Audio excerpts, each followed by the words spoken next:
Stella Joseph, practicing general internist. I teach Sunday school and Vacation Bible School. Got you. Yeah, and we do a Black History tour every year. That this would have been last year would have been maybe the 14th year. This would be the 15th year, but because of COVID, we weren't able to do it. We did a virtual program last year. Absolutely, absolutely. And I believe you're speaking on the bus tours for the Black History Month that you do. So what like when you put those together, like walk me through that experience, like who? The Black History tours? Yeah. Oh, they are so exciting. We started under the leadership of one of our presidents of the Sunday School Union. I guess it would have been around 2005 or so. And we were, the mission of the Sunday School Union is to enhance the study of our Sunday school classes. And so we meet every 5th Sunday. But along with that comes programs. And the Black History Tour was introduced as a program. It came out the same year that Tavis Smiley produced his book on the state of Black America. Oh, nice. And so we were trying to come up with ideas to encourage the children and young adults to participate more in Sunday school. And so our first year we actually did a tour of Jackson Ward, and we chartered 2 buses, 53 passenger buses. And at that time the Sunday School Union had about 12 churches, and so they had to purchase a ticket on the bus, and we went through Jackson Ward and then some other areas in Richmond, and it was such a wonderful experience. So along with the learning the Black history of Richmond, for that small segment, we also decided to take them on a college campus so that they could get that experience and actually see people like themselves who are going to college, and that it would not be a far reach for them to want to go to college. So our trips have been intergenerational, so from very young to some elder members of our congregation. And after that first year we've been doing them every year since then. And each year we select a theme for Black history. That first year, of course, it was about Richmond. The second year, we decided to do the Tredegar Ironworks and focusing on the Civil War theme. And we went to the Black History Museum. At that time, it was still on Clay Street. And we incorporated with that tour to a history museum over in Petersburg. There's the, I'm trying to call the island. Pocahontas Island? Pocahontas Island. It's a very so we went over to Pocahontas Island, and a gentleman there had very eclectic art and museum, and he took us through, and we showed that to the young people. A lot of people didn't even know about it. I wanted to go back to something else you talked about. You said whether it's children in Sunday school or the medical students following you around, shadowing you around. So if I were to shadow you around, what would I see? What would that look like? What would that look like? So you would see me greeting my patients and asking them how they're doing. You would hear me ask about their families and how their families are doing, because healthcare is holistic. It's not just a patient sitting in front of you, but the impact that the world has made on them, whether it's their family, their job. So my patients will let you know that I know something about them personally, not just their health condition. I will examine my patient and then explain to them what I've found, what their condition is, and why I'm choosing certain medications or diagnostic tests. And so you will get the opportunity to see me interacting with my patients and truly developing a physician-patient relationship. I think relationships are or the foundation of healthcare. Patients are more likely to share with you what's bothering them when they feel comfortable with you, when they believe that you care about them. So that would be the experience. Absolutely. Yeah. It sounds like you have a really high bedside manner. Is that something that you grew into, or is that something that you always had even before the medical field? Yeah, it was interesting in medical school. So I came from HBCU, and at the time in the 70s, they were really trying to recruit more African Americans into the healthcare profession. And so there were different programs that were developed to try to bridge the gap between what we understood and learned in our HBCUs, because oftentimes they were underfunded, under-resourced in terms of the academics. And so I was selected as one of 3 women, actually, to go to Wake Forest. At the time, it was called Bowman Gray School of Medicine, and it was a rigorous 2 years, the first 2 years, which we call basic sciences. You learn about pathophysiology and biology, the Bible, anatomy. Those things were very difficult because, quite frankly, Winston-Salem State at the time did not have strong academics in those areas. They provided an exceptional opportunity for us to go on to medical school, and in doing that, we had separate tutoring in order to be successful. But those first 2 years at Bowman Gray were very difficult. But after those first 2 years, and we got to do clinicals, that's when I began to shine.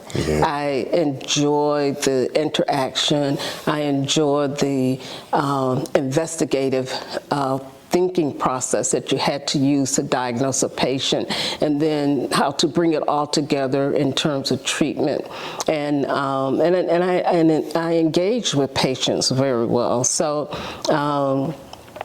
that's where it started, you know. And, you know, the first 2 years, because they were such a difficult academic rigor, thank God I got through.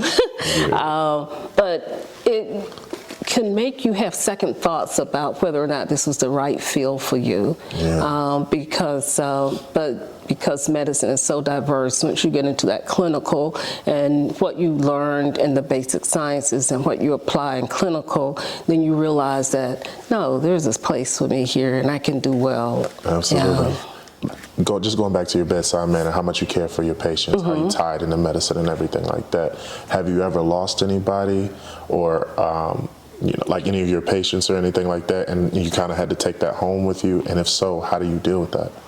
Well, I guess the first true experience of feeling responsible in terms of the care for patients and trying to do whatever you could to keep that patient alive is part of what we learn as physicians. And you invest in them. I mean, you invest your time, your knowledge, and you want to see all your patients do well. But inevitably, people die. And I never forget when I was an intern, and I was taking care of a lady who actually had metastatic cancer, and she developed liver failure.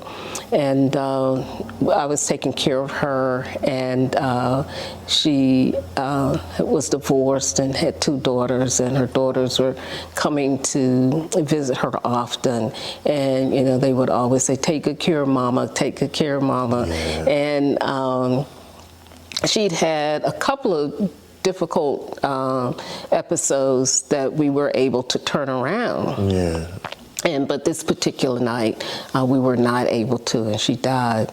And, you know, I was exhausted. It was like 2 or 3 o'clock in the morning, and I called my resident. I was an intern at the time. I called my resident to, come and help me with something in terms of managing her care. Yeah. And when she passed, I really collapsed on the floor crying. And he was like, "Oh, you can't take it like this, Lord. You can't take." I said, "No," but I told her daughters I was going to take care of her. Right. Absolutely. And that was a valuable lesson for me as a young physician, to know that you do your best. Yeah.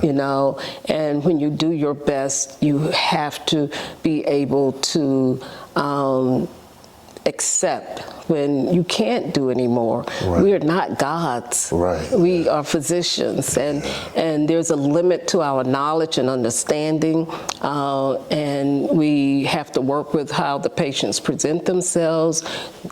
All of those things we can't turn around. Absolutely. And so it was a humbling experience, painful experience, but I can keep it in perspective now. Absolutely. Yeah. And just to switch gears for a little bit, you also did a mission trip to Haiti.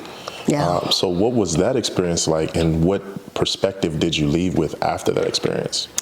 Wow, that has been one of the joys of my life, is to be able to serve the people in Haiti. I kind of came through it through kind of strange way. I went to see this movie called Hotel Rwanda. And many people died, as you will recall, during that Rwandan conflict. Yeah. And the message throughout that movie was that the world didn't notice. Nobody came to help us. Mm-hmm. And this was in the late 90s. And of course, I was in my 40s. And I was like, that didn't make an impact on me. Right. The death of all those people didn't make an impact on me. And so, Lord, where was I? Why was I absent from this? And so during the movie, I said, I'm going to do better. Lord, I promise you I can do more. Yeah. And that very evening, when I checked my email, there was a request for doctors to go to Haiti. And so my first experience was literally 3 months after I saw that movie in April 2005. And when I went to see the need, to see so many people, many who had never seen a doctor before, to see the seriousness of their illnesses, and to not have anyone to take care of them. It was like, I can't imagine. Yeah. I can't imagine this. And so we took care of almost 1,000 people that week, and it just left me feeling like I can do more, and I know there are other people who would be willing to do more. Absolutely. And so since that time, I've come back and I've shared it with everybody, and over the years, we have had, 200-300 missionaries go to Haiti since that time. Absolutely. Yeah. You also received a prestigious award from Dominion Energy in the Library of Virginia, honoring 5 strong men and women, and you were in that number. How did that make you feel to get that recognition? Wow. First of all, it was unbelievable when they called me to tell me that I had been nominated and that I would be receiving the award. I've been going to the presentations every year because for me in February, Black History Month, being inspired to reach higher, to do more, those programs that Virginia Dominion has done and the Library of Virginia have done, been so inspiring. And I use them as part of my Christian education, Black history training, part of the Black history tours that we do. I would collect the posters and bring them back for the various churches in our Sunday school union. And so to be even counted in that number was like, this is unbelievable. Yeah. And so it has, it causes you to reflect back on your life and look to see, first of all, am I worthy? And that was my thought. I can't be counting this number of people. All these people are so accomplished, you know. And but then I didn't put myself in that number. Somebody else chose me, right. And so I accept it with great humility. It's a outstanding honor. And then what really brings it full circle to me, I like to share history with people, with the young people, older people. They all learn something new each time. I'm going to be in a history book someplace, and that makes me proud, and it helps me recognize that what you do in life sometimes will go recognized, and most of all, that my grandchildren will know and have some pride in themselves.